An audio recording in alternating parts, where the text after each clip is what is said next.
Hola a todos, bienvenidos a Filosofía de Película, yo soy Oscar. Un tópico que he repetido varias veces, pero lo voy a repetir de nuevo, es que el discurso hegemónico, el discurso oficial, el discurso único y obligatorio, se extiende mucho más allá de su espectro visible de adeptos declarados. Abarca también buena parte de lo que se considera oposición, de lo que se cree políticamente incorrecto. Esto se debe a que el discurso hegemónico utiliza dos poderosas herramientas de manipulación, que son la falsificación del lenguaje y la falsificación de la historia. El ingenuo que cree ser políticamente incorrecto, pero ataca al discurso hegemónico usando su propia terminología y remitiéndose a su misma falsificación de la historia, de hecho está repitiendo el discurso oficial, lo sepa o no, lo quiera o no. Es, sin saberlo ni quererlo, un propagandista que trabaja gratis para sus enemigos. Un discurso único no se parece realmente tanto a la típica sátira de la falange de robots repitiendo todos al unísono exactamente las mismas palabras. Los nuevos totalitarismos se han dado cuenta de que esa completa uniformidad del pensamiento y del habla, unida a la completa uniformidad del aspecto físico, no solo es muy difícil y costosa de lograr, sino que esa misma homogeneidad actúa como un tapete negro que resalta a la legua cualquier anomalía que se aparte de ella. Por eso, hasta los productos más alevosamente fabricados en serie están hoy personalizados. Personalizar significa básicamente disimular que algo está producido en serie. El discurso de los nuevos totalitarismos se parece menos a una línea de montaje de Forte y más al discurso de las pizzerías. Tenemos 800.000 millones de variedades de un solo plato. Elija la que más le guste. Su rasgo más notorio es la falacia gato que ladra. Usted puede elegir de modo completamente cualquier cosa que desee comer, siempre y cuando sea pizza. Hago esta introducción para que quede claro lo que me preocupa. Las reacciones locales y personales, de naciones, partidos, religiones, individuos a pie incluso, a la amenaza común que enfrentamos, pueden sonar muy diferentes y en algunos aspectos son culturalmente muy distintas, muy locales. Sin embargo, de fondo de todas estas peculiaridades locales, de todas estas personalizaciones, hay un discurso homogéneo que se está imponiendo gradualmente como si fuese sentido común. Un sentido común fake, un sentido común adulterado, como está adulterado el lenguaje que se usa, como está adulterada la percepción de la historia. Y este sentido común fake es dado por sentado por todo el mundo, incluyendo los que se creen opositores. Se debate sobre si la pizza napolitana es mejor que la de cebolla, pero no se discute el hecho en sí de que se va a comer pizza. Y el mejor ejemplo de este discurso único, de esta pizzería ideológica, lo resumió claramente Alberto Fernández, cito: "Nadie sabe cuándo va a terminar este martirio. Por lo tanto, la única posibilidad es hacer lo que estamos haciendo". Hay una diferencia de grado en la eficiencia de los gobiernos, en el cómo se aplican las medidas. Los gobiernos particularmente ineptos, como el del Partido Socialista Obrero Español en España, son repudiados por su incompetencia, pero no se cuestiona el qué se está haciendo. Los más enérgicos opositores al discurso oficial, los comentaristas menos políticamente correctos, repiten los mismos tópicos de este sentido común fake como si fuesen un eco. El nombre más habitual de este discurso es el modelo chino. Se elogia el modelo chino para afrontar la crisis con sus medidas draconianas, llegando a publicar algunos medios artículos hablando sobre el fracaso de las democracias o esta misma propaganda de modo más sutil del problema de la democracia para restringir las libertades individuales. porque la única posibilidad es restringir las libertades individuales. Esto está fuera de discusión. Para explicar el origen y la propagación de la peste, sin mencionar el encubrimiento sistemático del Partido Comunista Chino, desde luego, se habla del problema de la sobrepoblación y de los males de la globalización, que conecta de modo excesivo al mundo, que lo conectó de modo excesivo al Partido Comunista Chino, querrán decir. A la vez, las muertes debidas al colapso del sistema de salud chino se explican invocando el concepto de raza. Esta enfermedad probablemente, dicen, sin el menor fundamento científico, afecte de modo especial a los asiáticos. Y lo que me alarma es que este discurso, totalmente desconectado de la realidad, es difundido no solo por medios de propaganda del Partido Comunista Chino, como el New York Times, la BBC y largos etcétera, sino por comentaristas honestos que tienen su canal en YouTube, como yo tengo el mío, y afines, y que creen de buena fe en lo que están diciendo.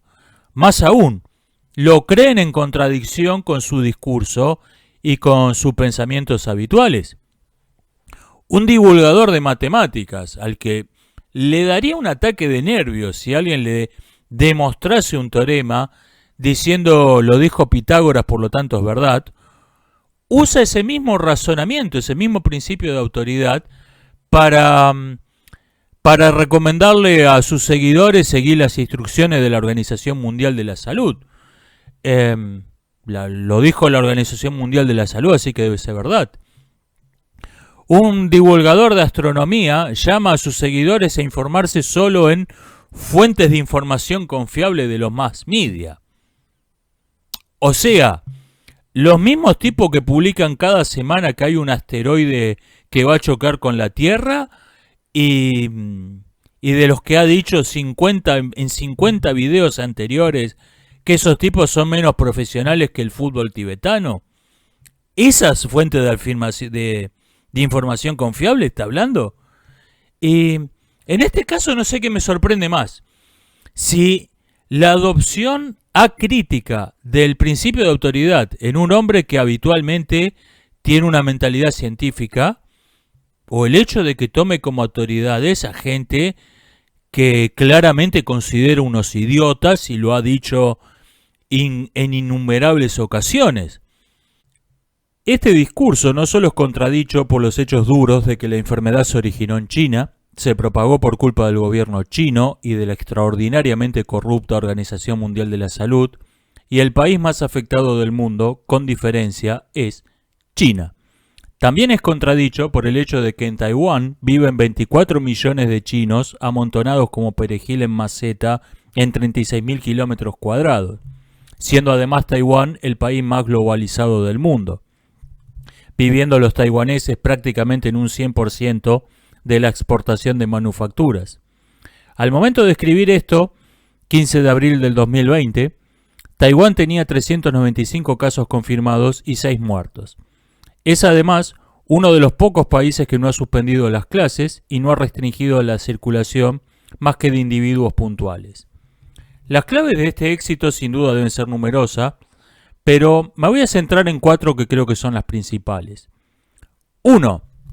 Taiwán no es miembro de la Organización Mundial de la Salud.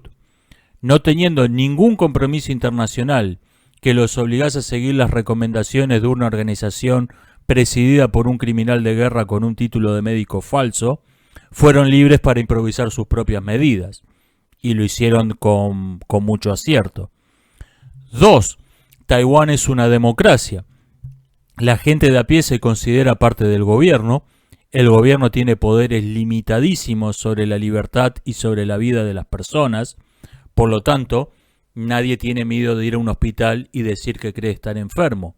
No va a ser emparedado en su propia casa, ni enviado a un campo de concentración, ni va a desaparecer del mapa.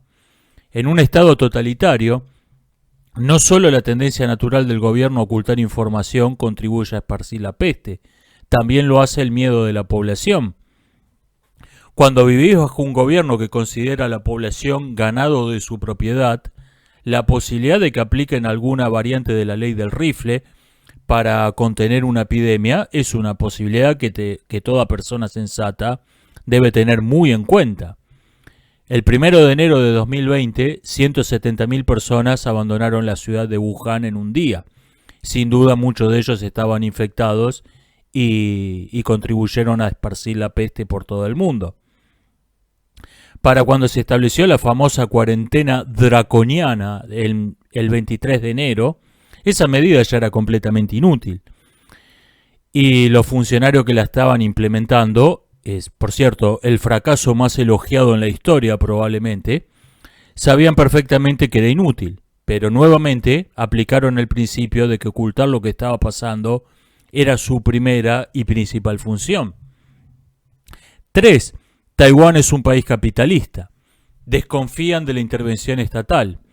El Estado solo impuso un razonamiento a las mascarillas faciales. Lo que hizo, en cambio, fue desgravar la producción de mascarillas faciales y de todo lo que se necesite para esta crisis. A fines de marzo habían alcanzado la producción de 13 millones de mascarillas diarias. En Argentina, y pongo el ejemplo de Argentina porque es el que tengo más cerca, en realidad en todas partes hay variaciones del mismo discurso. El gobierno mostró por televisión los hospitales de campaña del ejército con 26 camas y se prohibió la posesión privada de respiradores. Una funcionaria del gobierno dijo indignada que algunos ricos quieren tener un respirador en su casa para ellos solos. Según la típica forma de razonar marxista de que en el mundo hay una cantidad fija de respiradores que fueron creados junto con el universo y desaparecerán junto con él, y lo único que puede hacer el gobierno es repartirlos de modo justo. En Taiwán no piensan así. Tener un respirador privado es legal y ya hay al menos 1 millón de personas que tienen uno. La demanda incentivó la producción y esta hizo caer el precio. Aunque mucha gente no lo crea, no necesitamos al ejército para respirar. Sé que esto es una idea radical que mucha gente le va a sonar extraña, sobre todo después de décadas de escuchar propaganda marxista. El oxígeno es 1/5 de la atmósfera y el proceso químico para aislarlo en una pureza aceptable es simple y es barato. El libre mercado también incentivó la creatividad de toda clase de pequeños emprendedores, desde juguetes que dispensan alcohol en gel para que los niños lo encuentren algo divertido y no algo que los asuste, hasta una clínica privada que desarrolló un método de diagnóstico no invasivo que detecta la enfermedad antes que la persona tenga síntomas y que es bastante simple de usar. Y también que no se va a usar en ninguna otra parte del mundo, porque la Organización Mundial de la Salud no lo aprobó para no reconocerle el crédito a sus inventores. Tampoco se ha implementado en ninguna otra parte el sistema de diagnóstico por imágenes térmicas desarrollado por estudiantes de Taiwán, que es 20 veces más barato que se usa en el resto del mundo, ni el esterilizador de mascarillas por luz ultravioleta que desarrolló una compañía taiwanesa durante el racionamiento. Digamos de pasada, aunque no es el tópico de este video, que Taiwán es el 22º país más próspero del planeta, con un PBI per cápita de 21.000 euros, siendo el país más bloqueado económicamente en la historia de la humanidad. 4. El gobierno de la isla nunca ocultó información a sus ciudadanos. El 31 de diciembre, al enterarse por medio del email del Dr. Wen Ling de que había en China continental un brote de una enfermedad análoga al SARS, de inmediato impusieron controles en los aeropuertos. El 5 de enero, la presidenta explicó lo que pasaba, dijo que la situación era seria, y anunció una serie de medidas, las cuales son las mismas que siguen aplicando. El racionamiento de mascarillas, la detección y aislamiento de las personas infectadas o con alta probabilidad de estarlo. El ciudadano de a pie se enteró antes de lo que estaba pasando que muchos jefes de Estado en otras partes del mundo. Esto a su vez causa que la gente de a pie confíe en el gobierno y confíe en los medios de comunicación oficiales de la isla. ¿Por qué no iban a hacerlo?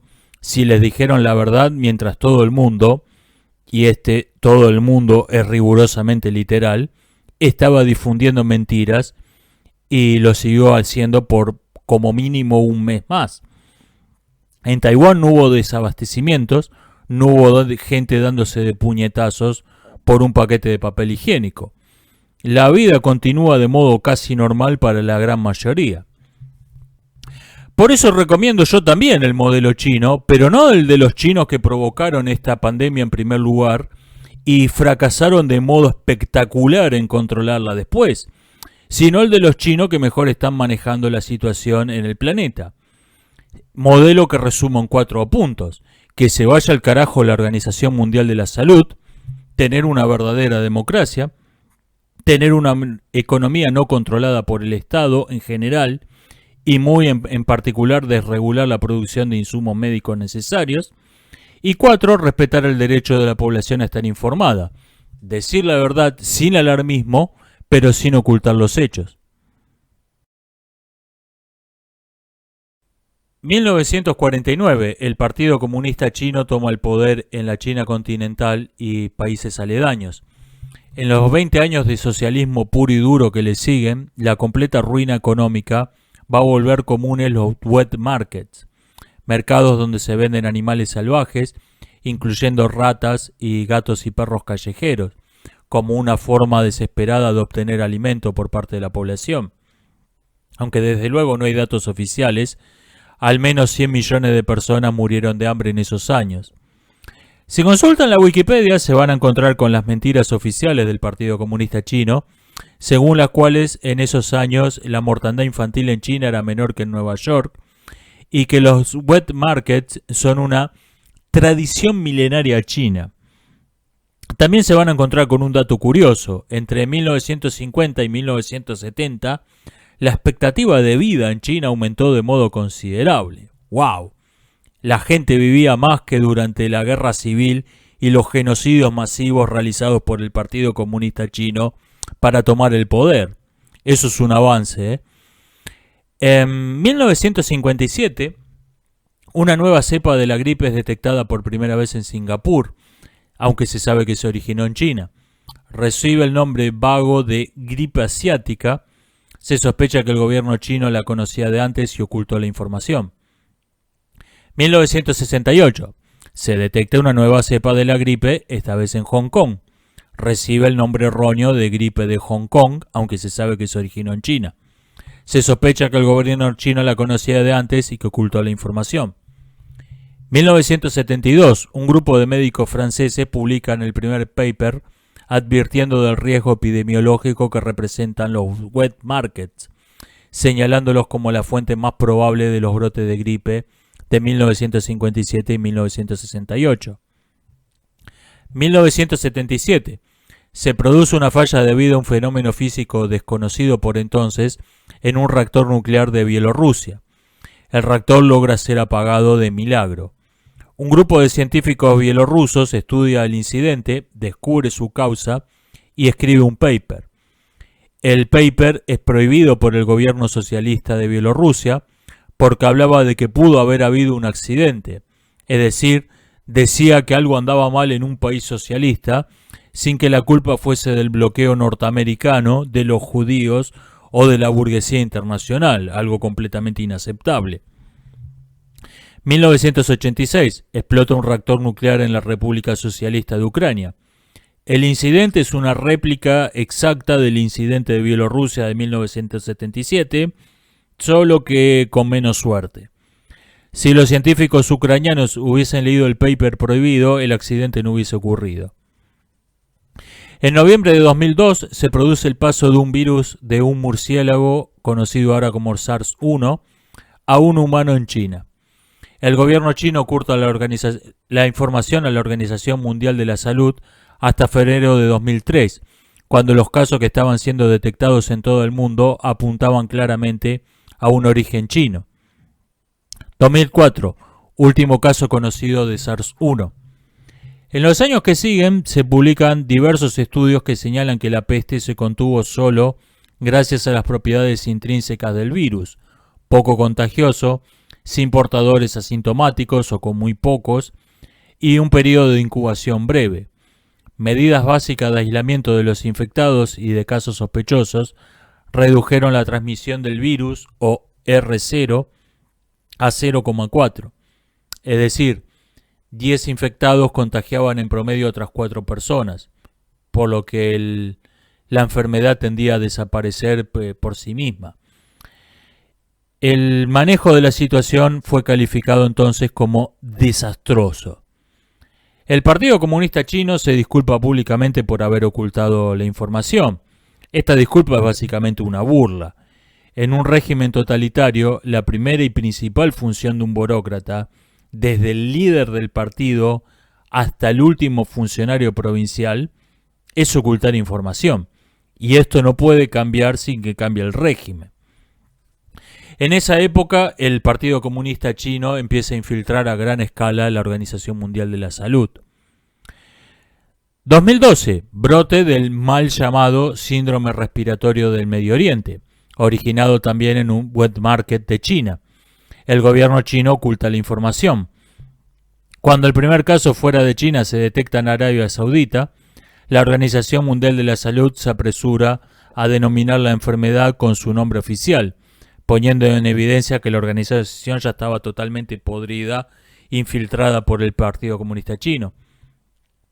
La enfermedad se transmite poco de humano a humano y nuevamente es eliminada en un año con medidas de aislamiento básico, a pesar del mismo manejo de la situación que había sido calificado como desastroso una década antes respecto del SARS.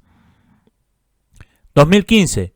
Cruce diplomático entre el Partido Comunista Chino y la TAM por experimentos realizados con el SARS y el MERS, destinados a convertirlos en armas biológicas. 2017. La Organización Mundial de la Salud publica un libro advirtiendo del riesgo de que se produzca una fuga accidental de un arma biológica en un laboratorio en Wuhan, China. Ese mismo año, China impone al frente de la Organización Mundial de la Salud al etíope Tedros Adhanom, creo que se pronuncia este apellido, un profesional con una destacada carrera como criminal de guerra, un título de médico más que dudoso y una gran experiencia en ocultarle al mundo exitosamente durante años 3 brotes de cólera como ministro de Salud de Etiopía. Estaba claro de entrada, viendo su currículum, cuál iba a ser su trabajo principal, para qué estaba siendo asignado al frente de esa organización. 2018. 2 nuevos incidentes diplomáticos entre Estados Unidos y China por investigaciones con armas biológicas derivadas del SARS. Noviembre de 2019. Nuevo cruce diplomático por tráfico de armas biológicas entre China, el gobierno pro-chino de Canadá y agentes comunistas dentro de Estados Unidos. En algún momento en la segunda mitad de 2019, un nuevo virus de los murciélagos cruza nuestra especie en alguna parte de la provincia china de Hubei. Su origen es desconocido, siendo las hipótesis más racionales que se haya originado en una sopa de murciélago preparada en el wet market de Wuhan, o bien una fuga del centro de Wuhan para el control y la prevención de enfermedades, una institución que había publicado ese mismo año más de 10 papers acerca de los coronavirus de los murciélagos, o sea, casi toda su actividad científica. Al terminar el año había unos 50 casos, que se supone que eran un 10% del total, y se supone que el número de infectados se duplicaba cada 3 días. Cada 3 días y medio, quise decir. Esto nos da un cálculo estimado que en la mitad de noviembre, más o menos, había un solo infectado. Esto es unas pocas semanas antes de ser detectado. 1 de diciembre de 2019, primer caso confirmado. La médica que identifica el virus como un nuevo tipo de coronavirus informa a las autoridades de salud locales, las cuales no hacen nada. Por entonces había menos de 20 personas infectadas y hubiese sido sumamente fácil identificarlas y aislarlas. 5 de diciembre. El dictador de Norcorea advierte a Estados Unidos que se prepare para un gran regalo de Navidad. Si esto es una coincidencia, lo dejo a la especulación de cada uno. 6 de diciembre. Se detecta el virus en una persona que no había estado en el wet market de Wuhan, pariente del primer caso detectado. La probabilidad de un contagio persona a persona es altísima. 21 de diciembre. El CCDC, equivalente chino del CDC, identifica una nueva especie de coronavirus en un cúmulo de casos de neumonía, la transmisión persona a persona se da por sentado al usar la palabra cúmulo. 25 de diciembre. Personal médico que atendía a pacientes con la nueva neumonía viral se infectan. Esto normalmente sería considerado una prueba decisiva de transmisión persona a persona. Un grupo de investigadores chinos escribe un paper sobre la transmisión persona a persona en estos días. El mismo solo se publicará el 29 de enero en una revista inglesa. Segunda mitad de diciembre de 2019. Todos los agentes chinos en el extranjero reciben órdenes de comprar respiradores y otros insumos médicos y enviarlos a China. También les recomiendan acaparar comida y otros insumos para 3 meses. 30 de diciembre. El doctor Li Wenliang escribe a varios colegas fuera de Wuhan advirtiéndole de la transmisión persona a persona. Es arrestado al día siguiente por esparcir rumores. Posteriormente, el gobierno del Partido Comunista Chino se disculpará hipócritamente por su error. En el momento de arrestar al doctor Wenliang, el gobierno sabía como mínimo hacía 10 días que el virus se transmitía de persona a persona. 31 de diciembre. El Ministerio de Salud de la provincia publica por primera vez la mentira oficial. Las investigaciones no han demostrado transmisión persona a persona y ningún miembro del personal médico se ha infectado, la cual se va a convertir en una especie de mantra en las semanas siguientes. Ese mismo día, el Partido Comunista Chino se contacta por primera vez oficialmente con la Organización Mundial de la Salud, la cual solo difunde la información el 5 de enero y lo hace repitiendo todas las mentiras oficiales del Partido Comunista China, incluso usando la misma frase con exactamente las mismas palabras. 1 de enero de 2020. Al menos 8 personas son desaparecidas por informar sobre lo que estaba pasando, entre ellas el doctor Wenliang, el cual después reaparece a causa de la presión pública. Las otras 7 personas siguen desaparecidas hasta hoy.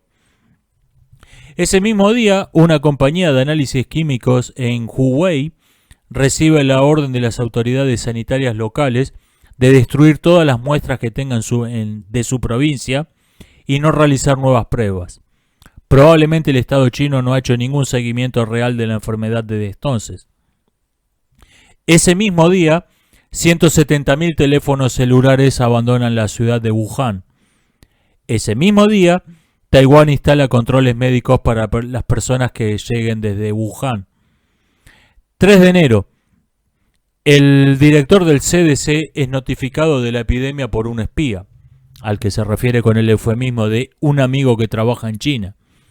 Informa por teléfono al secretario de Salud y al presidente de Estados Unidos. Para ese entonces, la Organización Mundial de la Salud tenía la información como mínimo hacía 4 días. 4 de enero, Hong Kong desconfía de la información oficial y restringe los vuelos comerciales con la China continental. 5 de enero, Taiwán instala a pleno su sistema de testeos para las personas que lleguen del extranjero. Es un sistema altamente eficiente que clasifica a las personas en 3 categorías según su lugar de procedencia, si muestra o no síntomas o si ha sido testeado negativamente de otras enfermedades con síntomas parecidos, como la gripe. Detectan 113 casos de coronavirus, lo cual implica necesariamente que hay una epidemia. Le informan de esto a la Organización Mundial de la Salud, la cual oculta la información a los países miembros. 6 de enero. El CDC ofrece enviar a China expertos a investigar. El gobierno del Partido Comunista Chino rechaza la oferta. En cambio, acepta que vayan expertos de la Organización Mundial de la Salud. 8 de enero. La prensa occidental difunde las mentiras oficiales del Partido Comunista Chino en vez de la información real que ya hay disponible y que apuntan claramente a que hay una epidemia. Durante al menos un mes, los más medios se van a dedicar a desinformar comparando al virus de Wuhan con la gripe y adular al Partido Comunista Chino por su extraordinaria velocidad para construir hospitales. Ese mismo día, la Organización Mundial de la Salud publica uno de sus escritos de adulación al Partido Comunista Chino más abyectos y serviles que he visto en mi vida. El texto no menciona el asunto de la transmisión persona a persona, ni en un sentido ni en otro. La OMS ya no afirma que el virus no sea contagioso, pero tampoco lo niega. Ese mismo día, la televisión taiwanesa informa por primera vez de un brote de una misteriosa neumonía viral en una ciudad de China. 10 de enero, la compañía Greenland Australia, propiedad del gobierno chino, muestra orgullosamente en las redes sociales los embarques de suministros médicos que han estado acaparando y que parten para China, para combatir una epidemia que oficialmente no existe. 11 de enero, un grupo de 21 médicos chinos, probablemente irritados por la muerte del Dr. Wen Liang, escriben un paper a la revista The Lancet, informando sobre la transmisión persona a persona del virus. 14 de enero, la OMS repite por última vez la mentira: no se han hallado evidencias de contagio persona a persona ni personal médico se ha infectado. Para ese entonces habían pasado 39 días de la primera detección de un contagio persona a persona. 15 de enero, se publica el artículo en The Lancet.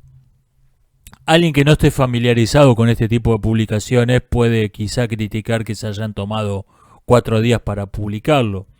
En realidad, para los requisitos de publicabilidad de ese tipo de revistas científicas, 4 días es un tiempo récord. El comunicado del gobierno de Hubei de ese día modera su discurso, diciendo que solo se han advertido casos de contagio persona a persona en contacto muy cercano. Este va a ser el nuevo mantra sagrado por una semana. 18 de enero, fiesta del Año Nuevo Chino. Gente viajando por todas partes y reuniones familiares numerosas. Si había todavía alguna posibilidad de controlar el brote, ese día desapareció.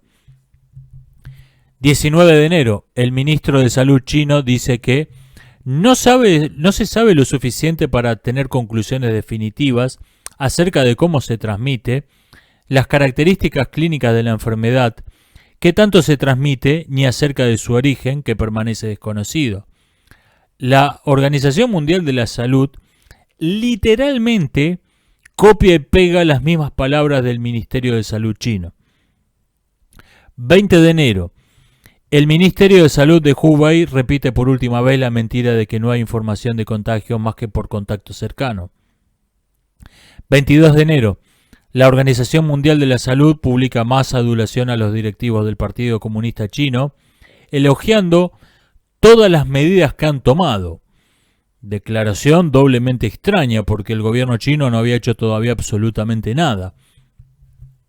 23 de enero, el Partido Comunista Chino pasa de la completa inacción a una acción desmedida y completamente inútil, lo cual es el modo normal de hacer las cosas en un régimen totalitario, poniendo en cuarentena toda la ciudad de Wuhan. Para ese entonces había cientos de personas infectadas en todo el mundo y lo sabían. 4 de febrero, un matemático muestra que los reportes que publica el Partido Comunista Chino son generados por un algoritmo basado en la información recolectada en las primeras semanas. El gobierno chino no está haciendo ningún seguimiento real de la epidemia. Abierta esto a causa de una falacia matemática muy frecuente, que es atribuir las propiedades de los grandes números a cantidades pequeñas. En otras palabras, el avance de la enfermedad, tal como es reportado, es demasiado aleatorio para ser aleatorio. Casi con certeza el gobierno chino no ha hecho ningún diagnóstico ni ningún seguimiento real de la enfermedad desde el 1 de enero de 2020. Todos los números que publicó desde entonces son fake.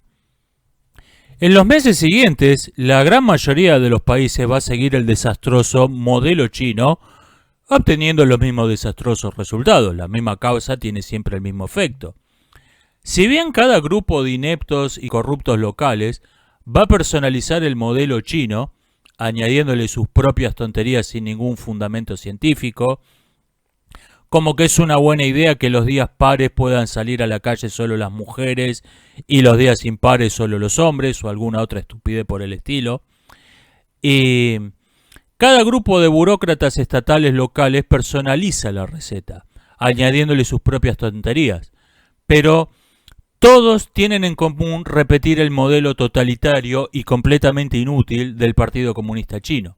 Encerrar a la gente en sus casas, limitar sus actividades, lo cual provoca la ruina económica y el desabastecimiento y castigar de modo draconiano a quienes violen las medidas de la cuarentena, incluso si lo hicieron por necesidad o sin poner en riesgo a nadie. Un inglés, por ejemplo, fue arrestado, y esto salió en todos los medios locales, porque estaba aburrido en su casa y se subió a su auto, se fue al medio del campo y se puso a caminar por una banquina en la ruta, en el mismísimo medio de la nada. ¿Realmente ese tipo representaba una amenaza para la salud pública? No se están usando medidas totalitarias como un medio desagradable, aunque imprescindible, para combatir una peste. Se están imponiendo medidas totalitarias con el pretexto de una peste, que es algo completamente distinto. La completa inutilidad de estas medidas para los que se supone que son para combatir la peste ya quedó claramente demostrado en el caso de China. Es como si en un examen todos los niños tomasen la extraña decisión de copiarse de Nelson Muntz, el peor de la clase. Fines de marzo, inicio de abril de 2020, el Partido Comunista Chino, al no poder sostener un día más la cuarentena inútil, cuya única función real había sido encubrir que sabían de la peste desde casi 2 meses antes, declara terminada súbitamente la epidemia en China. Desde el día siguiente, China va a reportar 0 casos nuevos.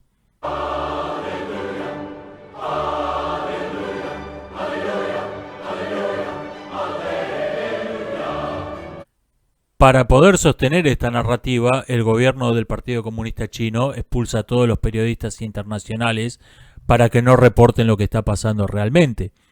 Los medios internacionales culpan de esto a Donald Trump, desde luego, por llamar a la enfermedad virus chino. Las desapariciones forzadas de personas se hacen ya sin ningún disimulo, como es el caso de la doctora Ai Fen, la primera que identificó el virus como una nueva forma de SARS, el 1 de diciembre de 2019. Casi ningún medio menciona esto, salvo por un canal de TV de la India y Sky News Australia, medio que había entrevistado a la doctora Fen pocos días antes, siendo esta entrevista probablemente la razón de su desaparición. Desde luego, ningún organismo de derechos humanos en el mundo dice una palabra acerca de estas desapariciones forzadas. El Partido Comunista Chino empieza a vender insumos y enviar médicos a ayudar a otras naciones y compartir su experiencia. Se monta una gigantesca campaña de propaganda que muestra estas acciones como si fuesen un gesto solidario y generoso, cuando lo cierto es que China está cobrando una fortuna por esos insumos y por ese asesoramiento. Algunas personas en las redes sociales dicen haber encontrado cartas dentro de cajas de barbijo, cartas de saludo y aliento a personas en Wuhan. Eran donaciones enviadas a China por gente de todo el mundo en las primeras semanas de la pandemia.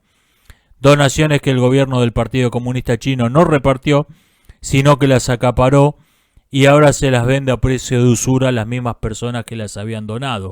Verás que todo es mentira, verás que nada es amor, que al mundo nada le importa. Gira, gira, aunque te quiebre la vida, aunque te muerda un dolor, no esperes nunca una ayuda, ni una mano, ni un favor.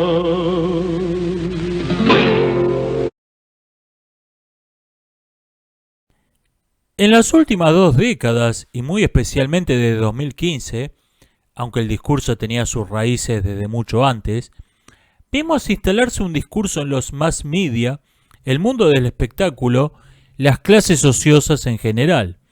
Este discurso no era homogéneo, pero tenía 3 características comunes que lo unificaban y que le daban a todas sus variantes un cierto aire de familia.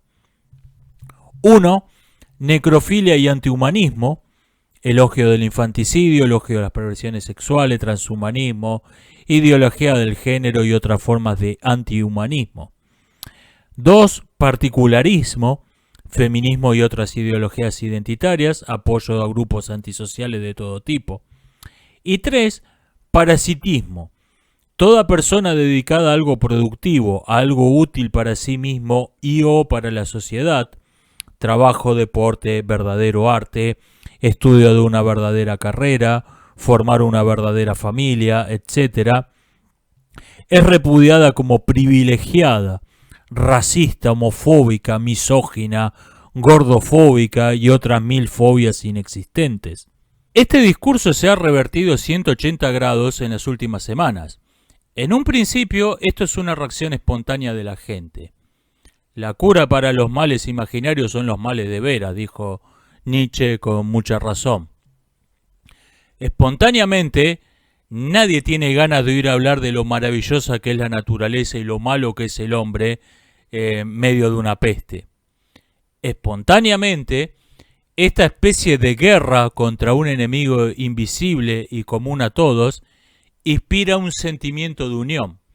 Nadie tiene ganas de soportar al adepto a una ideología identitaria cualquiera, lloriqueando acerca de lo mal que la pasa a su grupo demográfico específico en un mundo donde todos los demás son felices y privilegiados.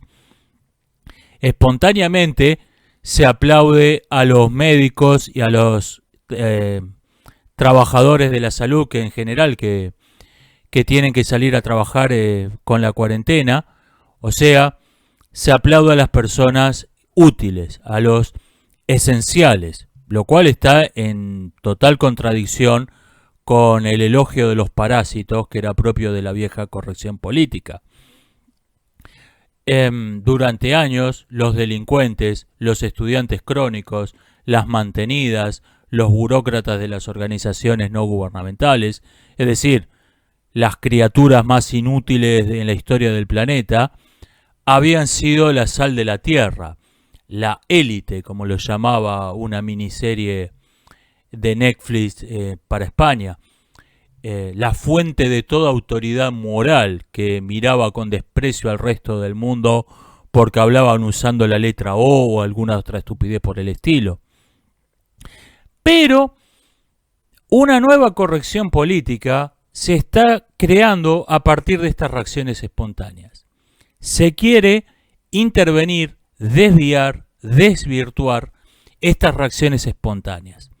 Estamos habituados a considerar a la actual, o debería decir ya a la vieja corrección política, como el discurso de las corporaciones, las ONGs, las logias y los organismos dependientes de la ONU. Tendemos a olvidarnos de que su contenido surgió de la contracultura, del arte surrealista, del punk rock, del posmodernismo, de los movimientos estudiantiles de los 60.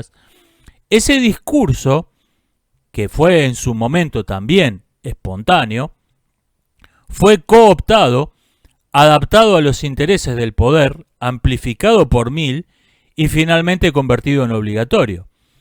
Simplemente lo que estamos viendo es que se está repitiendo el mismo proceso.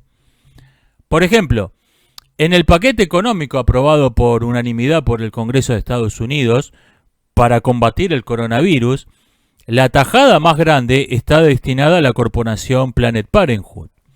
Y conviene recordar que una de las promesas electorales que llevaron a Trump a la presidencia de Estados Unidos fue que le iba a quitar toda financiación estatal a Planned Parenthood. Y en su momento había cumplido con esta promesa electoral. Del resto, casi nada tiene ninguna relación con el coronavirus, pero me quiero detener en esta tajada en particular, porque no solo es un robo, sino que tiene un sentido propagandístico. Al financiar a Planned Parenthood con los fondos para combatir el coronavirus, implícitamente se está considerando que sus empleados son parte del personal médico que está combatiendo la pandemia. O sea, el aplauso popular espontáneo dirigido a los médicos se secuestra, se desvía de sus destinatarios originales y se lo convierte oficialmente, de modo políticamente correcto, en un aplauso a asesinos.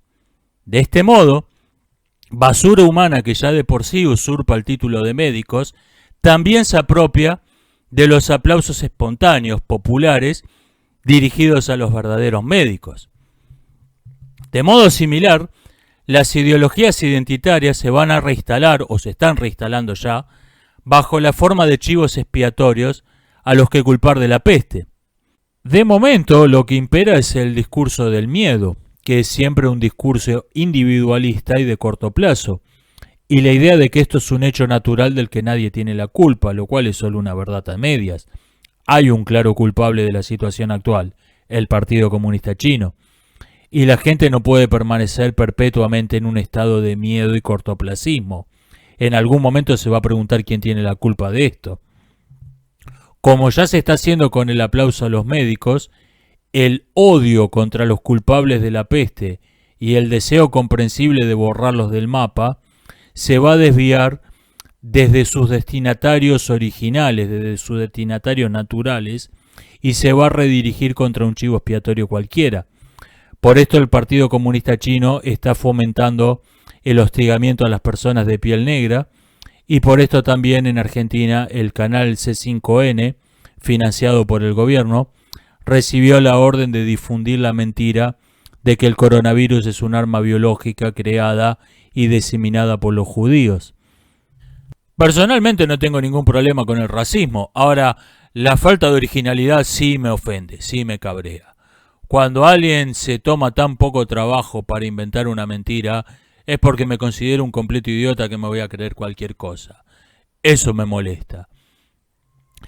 El discurso de la unidad, por su parte, el debemos estar todos unidos para enfrentar al coronavirus, se lo quiere convertir, se lo quiere desvirtuar gradualmente y convertirlo en debemos estar todos unidos con el Partido Comunista Chino para combatir el coronavirus.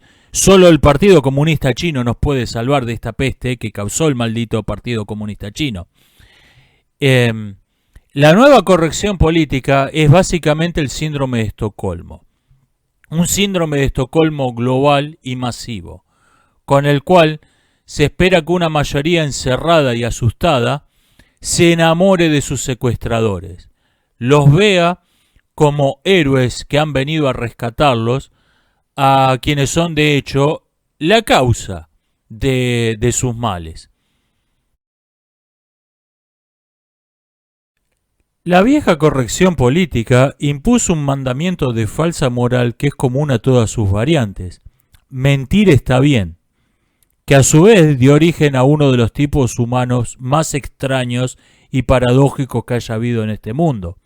El mentiroso virtuoso, el mentiroso por virtud, o por un concepto muy extraño de lo que es la virtud, el cual no miente violando sus principios morales, sino que miente por obedecerlos.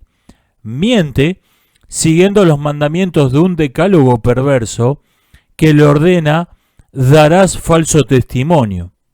En un viejo chiste, un mentiroso se justifica diciendo para que haya una mentira hacen falta dos, uno que mienta y otro que le crea. Bueno, hasta acá me ocupé mayormente de hablar de los mentirosos, del Partido Comunista Chino y de sus apéndices, la Organización Mundial de la Salud y los mass media. Digamos algo acerca de los que le creyeron. El principio de la vieja corrección política, mentir está bien, tuvo su complemento en las masas que aceptaron ese discurso perverso, aceptaron a los mentirosos por virtud, no creyendo sus mentiras, pero sí creyendo en su virtud. Cuando alguien nos dice un disparate como por ejemplo que una persona puede cambiar de sexo, no nos está tomando de tontos, no espera que le creamos. Mucho menos espera que nosotros lo consideremos un tonto que cree realmente en el disparate que dice. Lo que espera es que comprendamos que está mintiendo, que dice algo en lo que no cree, pero que no lo despreciemos por ser un mentiroso, sino que lo admiremos. Algo así como, mírenme, estoy mintiendo, soy una persona maravillosa. Y la mayoría aceptó esta extraña lógica, esta lógica que es una inversión perversa del principio del derecho romano, el que miente en una, miente en todo. Principio que se transformó en, este miente descaradamente acerca de una cosa, por lo tanto debe decir la verdad en el resto. Y basándose en este principio absurdo, el mundo aceptó que gente que decía cosas como que una persona puede cambiar de sexo a voluntad eran fuentes de información confiables, y lo aceptó esto. Cuando lo cierto es que esos antecedentes no solo no justificaban esa conclusión, sino que deberían haberlo llevado razonablemente a la conclusión exactamente opuesta. La actual crisis global es en buena medida la fábula del pastorcito mentiroso a escala global. Y la clave para ver cuál va a ser el rumbo que van a tomar los acontecimientos, si el síndrome de Estocolmo global y masivo entra, pega, o por el contrario se produce una profunda revisión de las causas que nos llevaron a la situación actual, pasa por seguir aceptando o por rechazar esta moral perversa. Si la moral perversa que afirma mentir está bien no es cuestionada, no es abandonada, entonces el síndrome de Estocolmo masivo es inevitable. Y si se la rechaza, toda la enredadera malsana de conceptos, movimientos políticos e instituciones que creció a partir de esa norma perversa, se va a resecar y se va a caer a pedazos sola. Una de las dos cosas va a ocurrir necesariamente. Hay algo que no va a ocurrir y es que vamos a volver a la normalidad, como dicen algunos. Porque la situación en la que estábamos no era la normalidad. Era una situación profundamente anormal a la que nos habían llevado con décadas de manipulación. Y sea lo que sea que ocurra, eso se terminó para siempre. Nos estamos viendo, hasta la próxima.